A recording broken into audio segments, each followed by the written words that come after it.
बृहत वाङ्मय में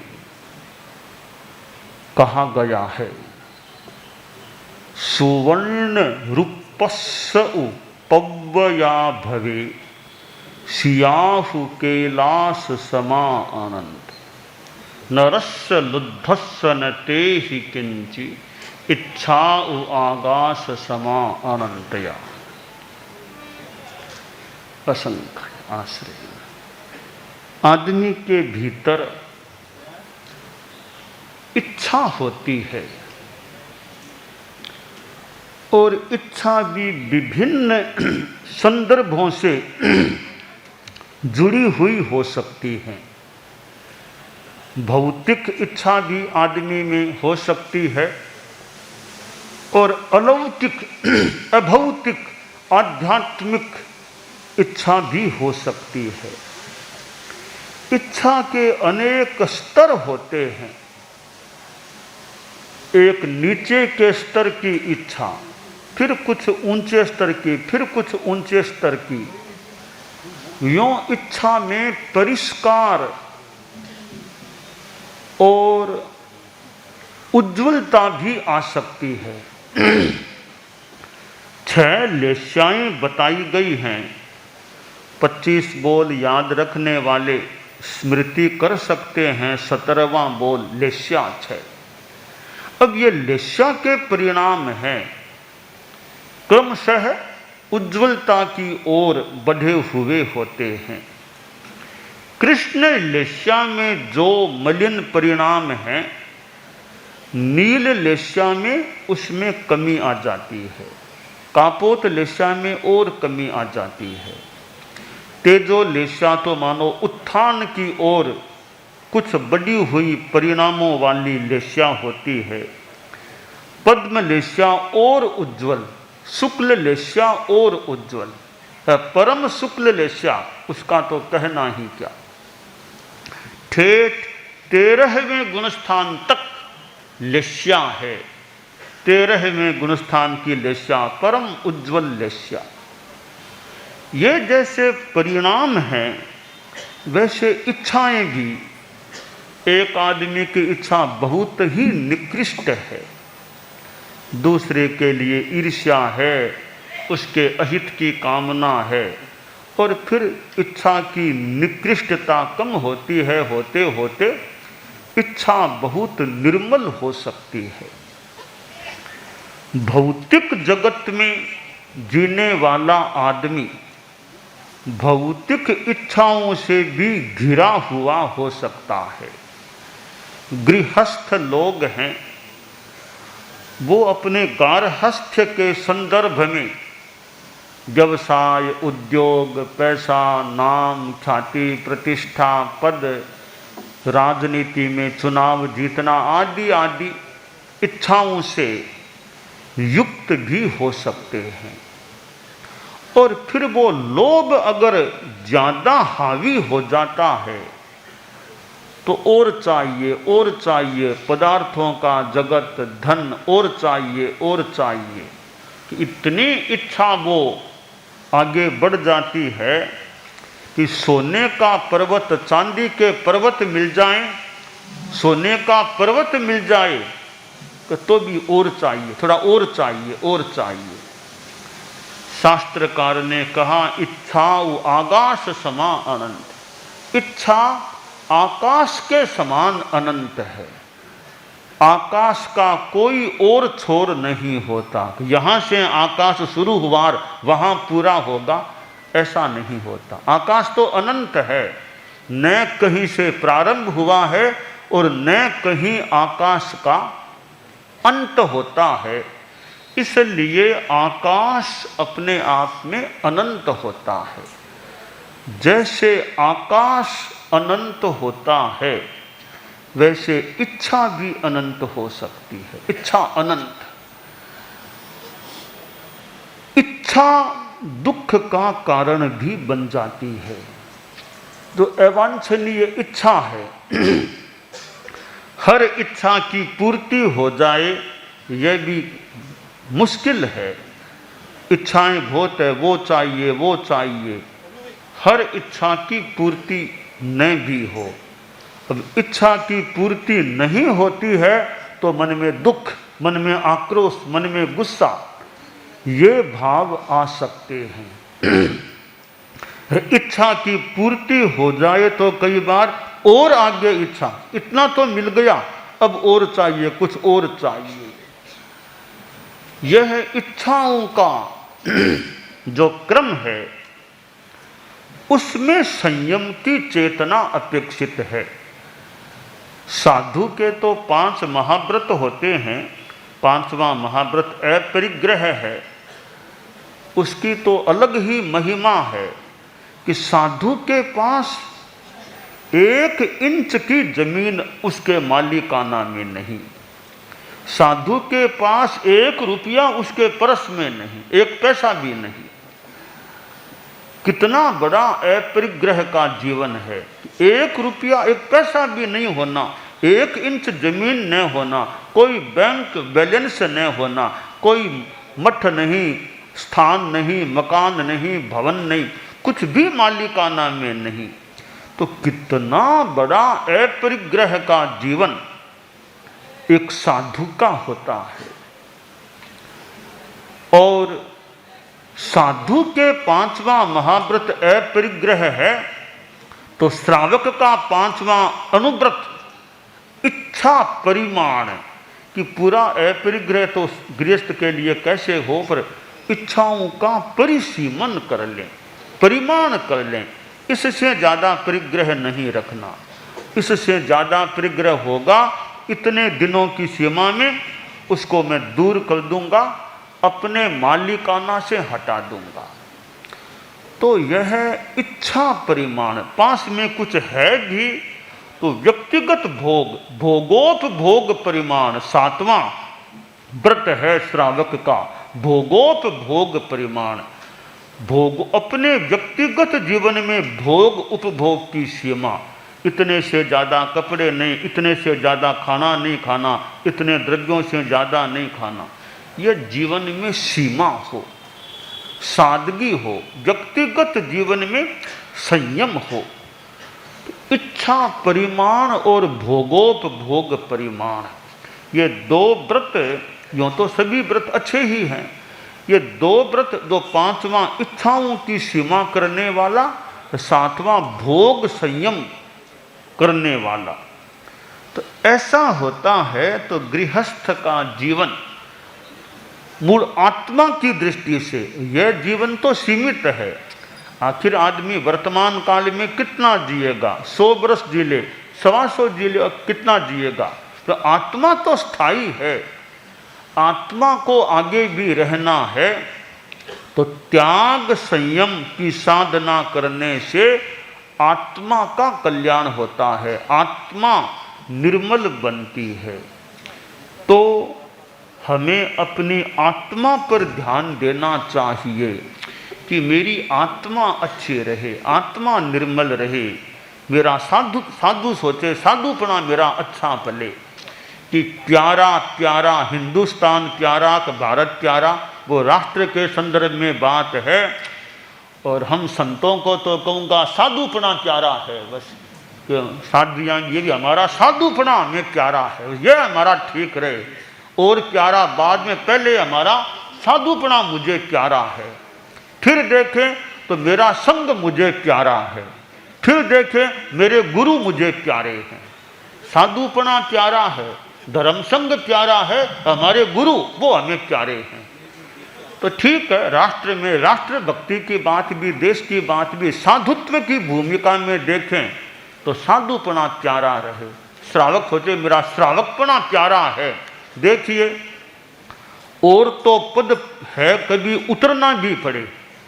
आप लोग गृहस्थ हैं, अध्यक्ष बने मान लो, सरकार में मंत्री भी बन गए, तो मंत्री मान लो 5 साल के बाद दोबारा चुनाव होगा, आप मंत्री रहेंगे आगे नहीं रहेंगे कोई पता नहीं है। तो मंत्री का पद है वो तो जिंदगी भर न भी रहे। संस्थाओं में अध्यक्ष हैं कि 2 साल हुए, अब नया चुनाव कराओ तो आपको उतरना भी पड़ सकता है। तो मंत्री भी, अध्यक्ष मंत्री भी स्थायी रहें न रहें, श्रावक तो जिंदगी भर आप रह सकते हैं।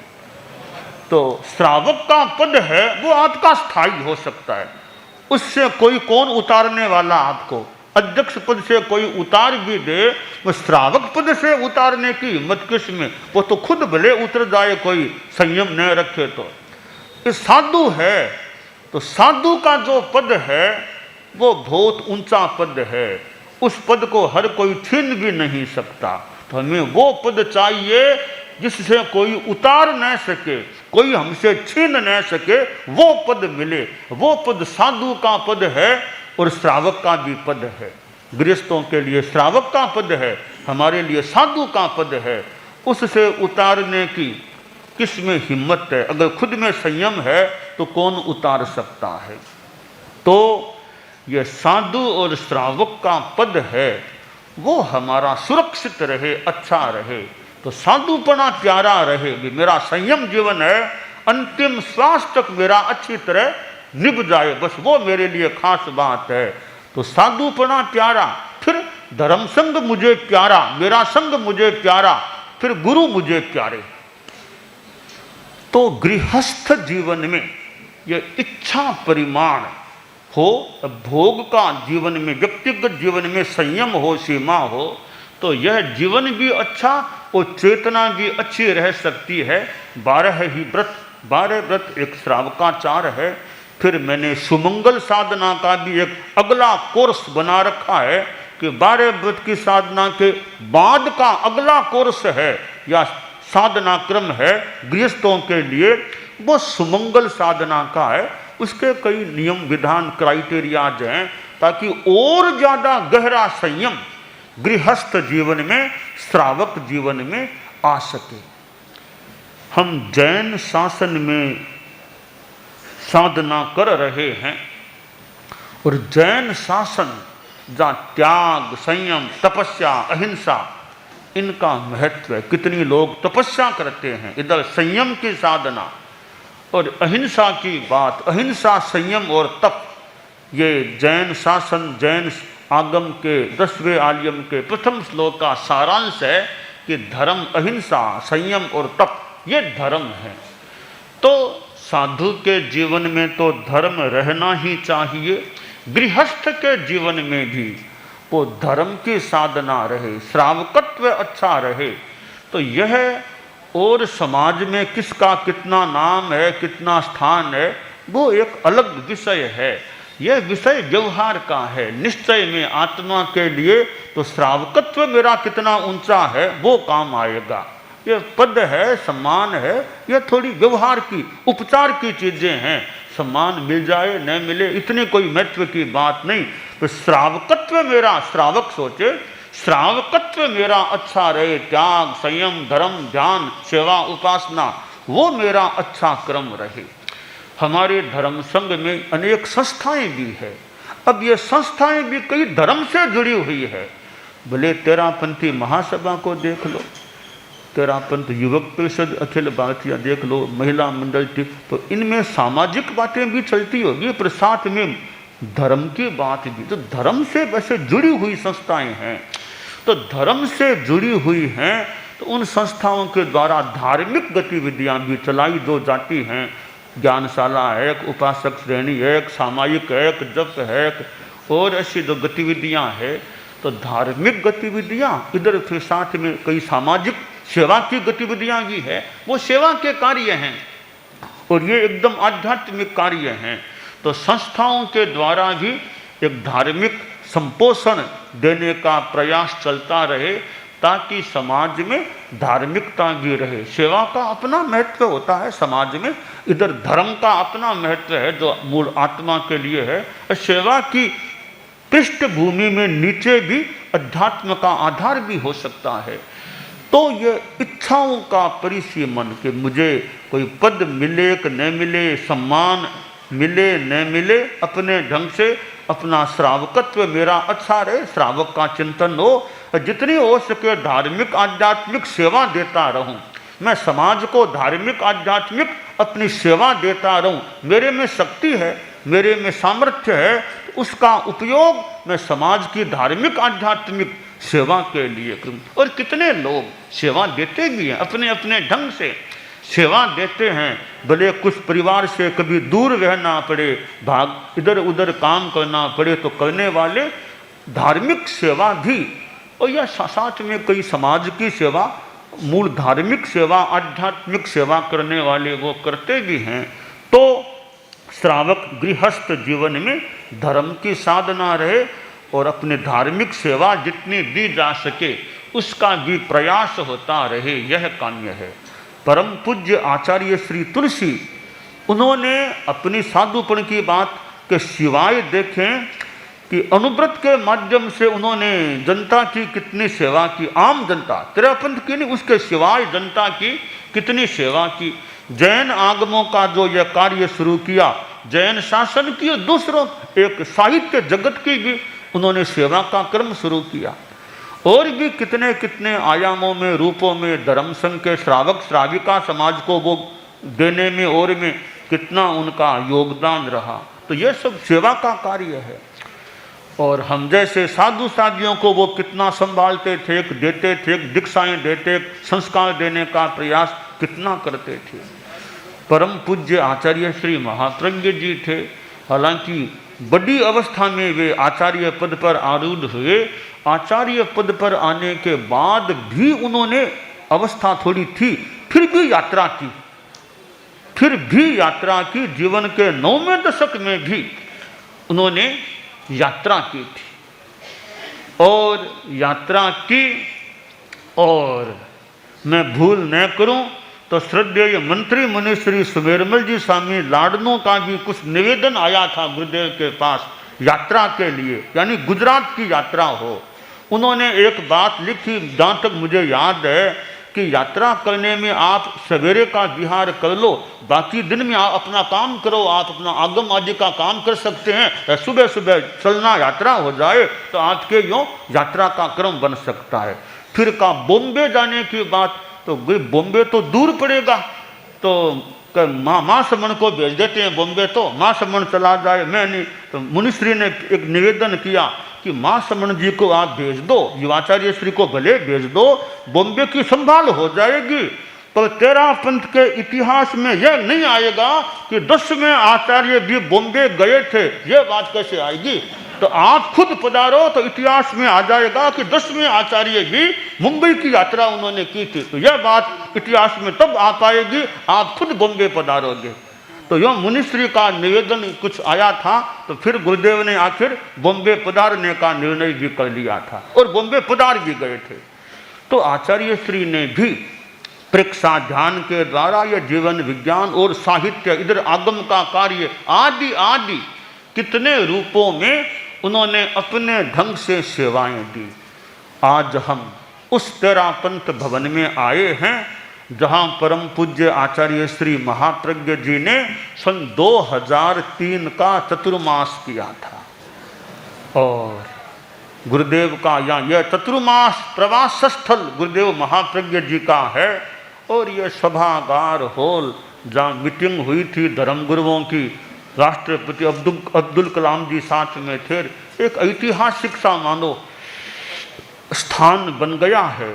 तो आचार्य श्री महाप्रज्ञ जी के साथ मैं भी यही था, चतुर्मास में साथ में ही था।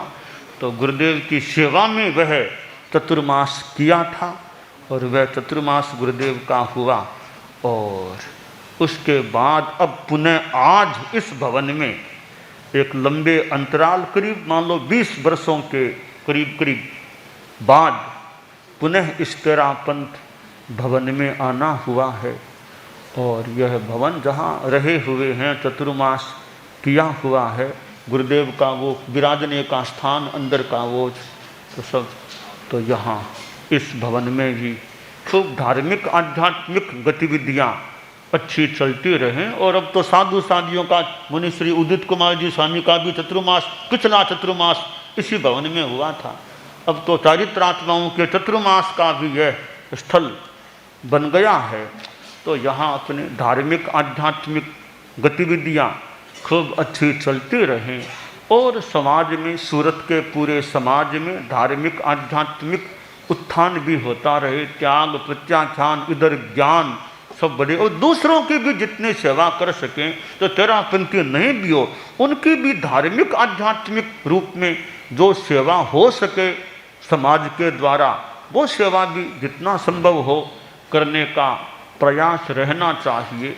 तो ये गुजरात और गुजरात में सूरत का चतुर्मास जो आचार्य श्री महाप्रज्ञ जी ने किया था, और एक 9वें दशक में उन्होंने जो यात्राएं भी की, अहिंसा यात्रा, और यहाँ तक तो पधार गए थे, फिर आगे दक्षिण भारत नहीं पधार सके। दक्षिण भारत नहीं पधारने में एक मेरा चिंतन शायद यह भी या कारण यह रहा हो सकता है, आगे आचार्य भिक्षु का वो महाप्रयाण शताब्दी द्विशताब्दी का अवसर था और वो सिरियारी में करना था, इसलिए फिर और ज़्यादा आगे यात्रा होना। वैसे भी वरना तो बॉम्बे तक पधार गए, थोड़ा और पधारते दक्षिण आ जाता, पर बॉम्बे को अधीनता मान लिया तो थोड़ा और आगे थोड़ा दक्षिण आ जाए, पर वो दक्षिण की यात्रा इसलिए भी संभवतः संभव नहीं थी कि सिरियारी तो जाना। आचार्य भिक्षु का वो द्विशताब्दी का अवसर है, महाप्रयाण की द्विशताब्दी, तो सिरियारी पधारना, वो पधारने का कोई नहीं होता तो शायद हम दक्षिण की ओर भी उसी समय जाने का भी कोई साहस कर लेते तो कर लेते, क्योंकि इतनी दूर बॉम्बे तक पधार गए, फिर कुछ और आगे बढ़े तो दक्षिण भारत भी आ जाता। परंतु वो हमने वो सिरियारी के कि भिक्षु स्वामी का वो समय है, उस समय तो सिरियारी में हम रह जाएं, तो फिर सिरियारी पधारने के बाद वापस तो दक्षिण की ओर पधारने का कोई इतनी अनुकूलता संभावना भी मानना मुश्किल था। फिर आचार्य श्री का उधर पधारना हो गया।